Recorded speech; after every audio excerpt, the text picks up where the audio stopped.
भगत साहब, सबसे पहले गुड मॉर्निंग सर, स्वागत है आपका। Thank you Anil ji. मैं ट्रम्प साहब की और पावेल साहब के बीच में वाक युद्ध हुआ, उसमें मैं बाद में अलग से पूछूंगा आपको, लेकिन पहले मुझे ये बताइए कि फेड की मीटिंग में क्या क्या खास बातें लगी उनके भाषण में और मीटिंग में जो उन्होंने एक्शन लिया, पहले वो समझा दीजिए सर।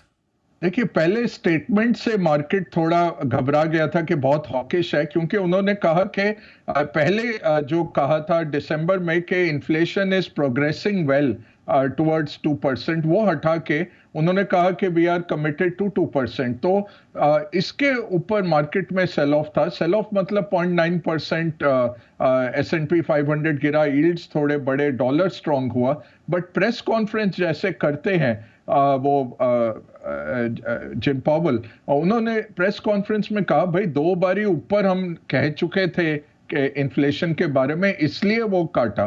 तो यही होता है, सेंट्रल बैंकर्स को बहुत केयरफुल रहना चाहिए, क्योंकि अभी एआई का जमाना, एल्गोस का जमाना अनिल जी। एक एक फुल स्टॉप और कॉमा पे इतना तवज्जो लोग डालते हैं, तो ऐसा एक फ्रेज निकाल देना, मार्केट थोड़ा अचंभित हुआ। बट फिर एक ठहराव आया और देखा हमने हाफवे थ्रू उनकी प्रेस कॉन्फ्रेंस में थोड़ा सा मार्केट रिकवरी के तौर पे आया, नियरली 50% रिकवर कर गया।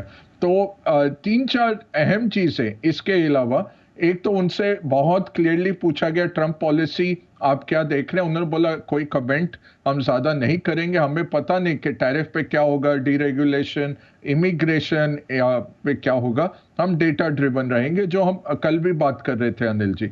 दूसरा उनसे पूछा गया कि आप कैसे देख रहे हैं कि ट्रम्प ने आपको सीधा पूछा कि रेट कट करिए, और तो बोले हम पॉलिटिकली नहीं प्रेशर में आते। तीसरा पूछा गया क्या आप कांटेक्ट में हैं ट्रम्प के, तो बोले हमारे साथ कोई कांटेक्ट नहीं हुआ, और हम हमारी पॉलिसी बहुत क्लियर है, हमारे मॉडल बहुत क्लियर है।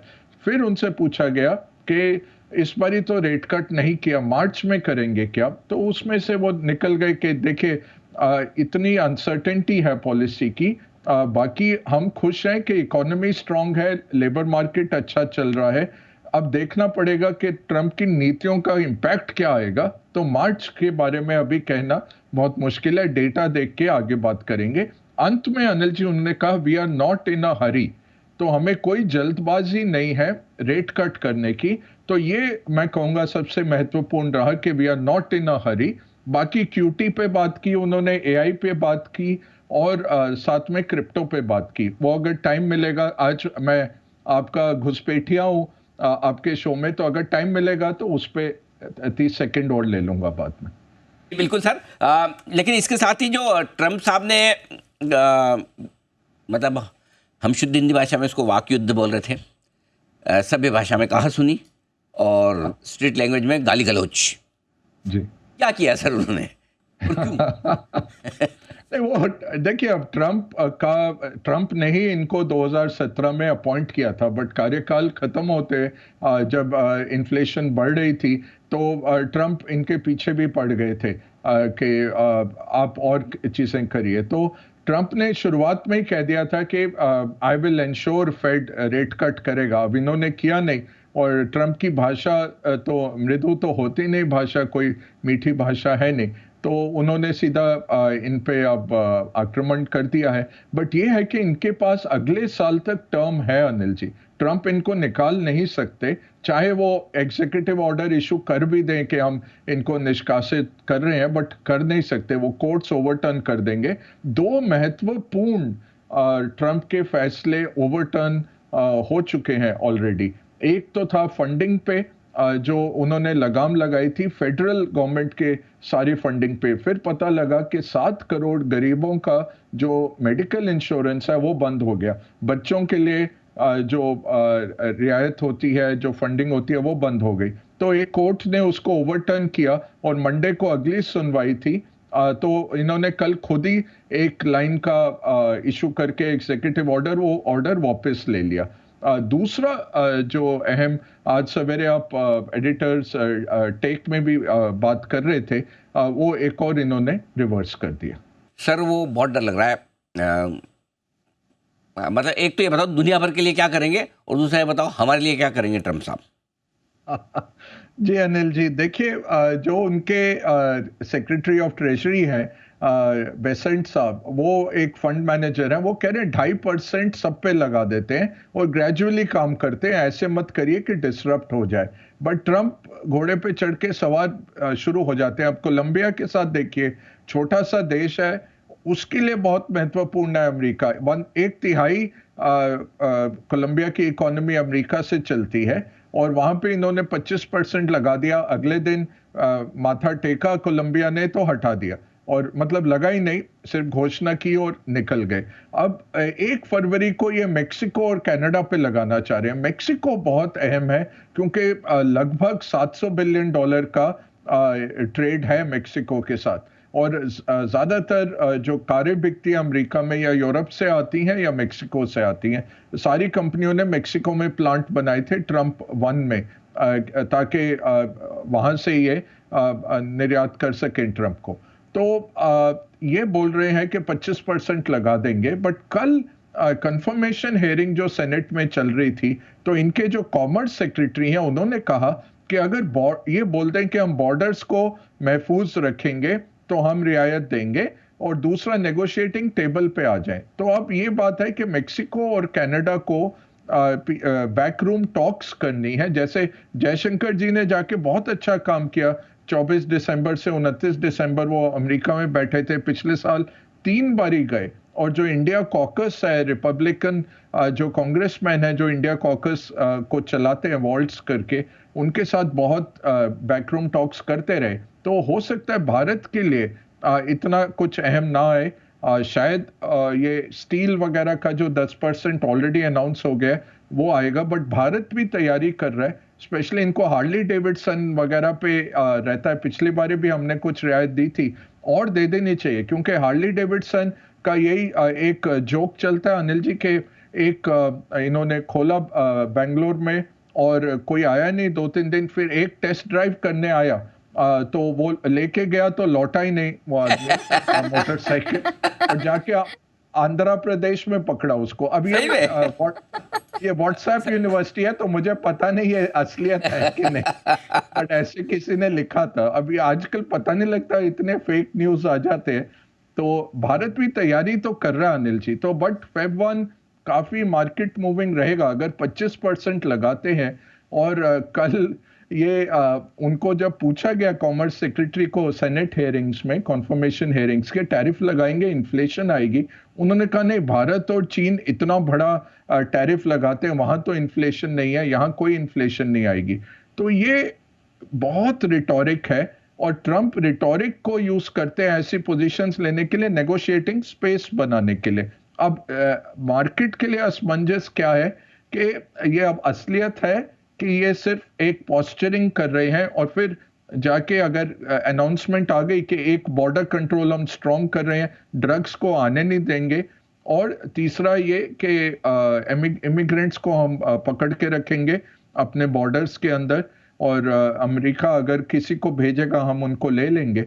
अगर ये इतना कर लें तो ये 1 फरवरी का खतरा तो टल सकता है, क्योंकि इनका एग्जीक्यूटिव ऑर्डर जो था वो था कि अप्रैल तक करेंगे। बट जब प्रेस कॉन्फ्रेंस में बैठे तो इनको मस्ती चढ़ गई थी ओवल रूम में, और फिर तब बोले मैं तो 1 फरवरी को मेक्सिको, कनाडा, चाइना सब पे टैरिफ लगाने वाला हूं, उनको आने दो मेरे पास। तो ये मेरे ख्याल से तो एक नेगोशिएटिंग का पैंतरा था, बट देखना पड़ेगा। और इसके चलते वॉलेटिलिटी रहेगी अनिल जी, और अनफॉर्चुनेटली हम खुले हुए हैं उस दिन। तो बट ये है कि हमारा मार्केट बंद हो जाएगा जब तक उठेंगे और सवेरे करेंगे 5:30-6 बजे शाम को हमारे टाइम, अगर टैरिफ अनाउंस करेंगे तो। बिल्कुल ठीक बात है। तो मतलब आपने तो सर मतलब सैटरडे फुली वर्किंग डे हो गया, मतलब अभी तक तो वर्किंग डे तक की समझ था, मतलब आपके लिए तो डे और नाइट दोनों हो गया। नहीं, और आपके लोग अनिल जी बहुत बेरहम है। सुबह मतलब 7 बजे से लेकर रात को 9 बजे तक इन स्टूडियो बुला रहे। मैं बोला अभी बुढ़ापे का थोड़ा ख्याल रखो, कुछ तो बोले नहीं आपको खाना दे देंगे सर, जो आपको खाना है आप खाइए, बट आ जाइए sir. We are in the same boat, same आपके मेरे साथ दोनों के साथ बेरहम है सर, मेरे साथ भी सेम ऐसे ही करते हैं। सर क्या करें, आपकी मेरी नाम राशि एक ही है ना, ए से ही शुरू होती है, प्रॉब्लम वही है सर। मुझे भी ऐसे ही करके रखा है सुबह 7 बजे से, तो मैंने कहा कि मेरा साथ कौन देगा, तो बोले बग्गा साहब। मैंने कहा फिर ठीक है। लेकिन बजट के दिन लंबी इनिंग बग्गा साहब खेलेंगे। अच्छा, वो आपको नहीं बताया सर, बेरहमी का अगला नया एपिसोड, कि आप संडे भी हैं हमारे साथ? ओह अच्छा, नहीं ये तो नहीं पता नहीं बताया। अच्छा, वो बम थोड़ी देर बाद फूटेगा लगता है। बोले पहले आप इसको थोड़ा डाइजेस्ट कर ले। संडे भी सर आपके साक्षात दर्शन होंगे, हमें इसका पूरा विश्वास है। मंडे कर लेते हैं अनिल जी, संडे तो नहीं, मंडे तो करना ही है सर, क्या बात करें। मंडे तो ट्रम्प साहब के जब लगेंगे टैरिफ, तो मंडे तो करना ही है।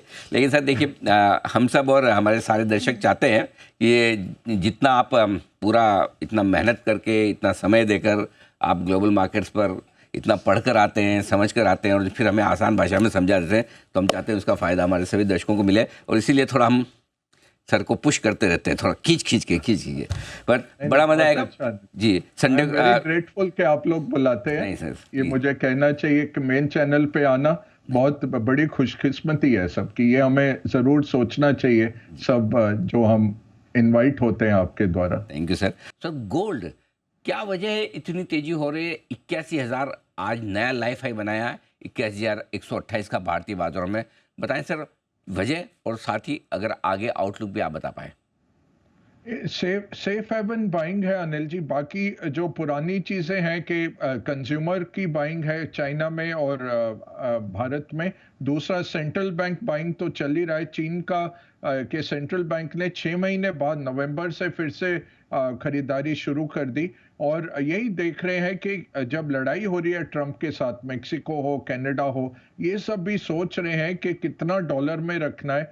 कल को ट्रंप हमारा एफएक्स रिजर्व भी एग्जीक्यूटिव ऑर्डर से पकड़ सकते हैं, तो लोग कोशिश कर रहे हैं कि सोना ज्यादा खरीदा जाए सेंट्रल बैंक्स के द्वारा। और तीसरा है सेफ हेवन बाइंग जो चल रही है कि ट्रंप की अनसर्टेनिटी इतनी है, कभी भी वो अपने सोशल मीडिया पे आके कुछ भी बयान दे सकते हैं जो मार्केट मूविंग हो जाता है। उस माहौल में हम देख रहे हैं कि थोड़ा एलोकेशन सोने की तरफ इंस्टीट्यूशनल इन्वेस्टर्स का भी जा रहा है। एक बहुत इंटरेस्टिंग चीज कल हुई अनिल जी के चेक रिपब्लिक, जो चेकोस्लोवाकिया होता था वो 2 में तकसीम होके चेक रिपब्लिक, उसके सेंट्रल बैंक ने कल एक आवेदन किया कि 5% अपना जो एफएक्स रिजर्व है, उनका रिजर्व 140 बिलियन यूरो का है, तो बोले 5% हम बिटकॉइन में रखना चाहेंगे, एक बिटकॉइन रिजर्व हम बनाना चाहेंगे। तो क्रिप्टो में बहुत रुझान आ रहा है।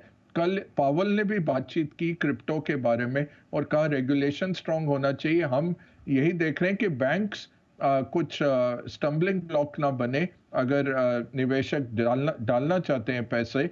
बट ओवरऑल हम देख रहे हैं रेगुलेटरी इसमें जरूर एक इशू आने, रेगुलेटरी इसको कवर मिलना चाहिए ताकि लोग निवेश कर पाए। तो नेगेटिव नहीं रहे पावल कल क्रिप्टो पे, ये पॉजिटिव था। ट्रंप तो कह ही रहे हैं, तो सोना और जो कह रहे हैं डिजिटल सोना क्रिप्टो, इसको ऐसे कहा जा रहा है कि डिजिटल सोना है क्रिप्टो। इसमें बहुत हम देख रहे हैं तेजी आते हुए।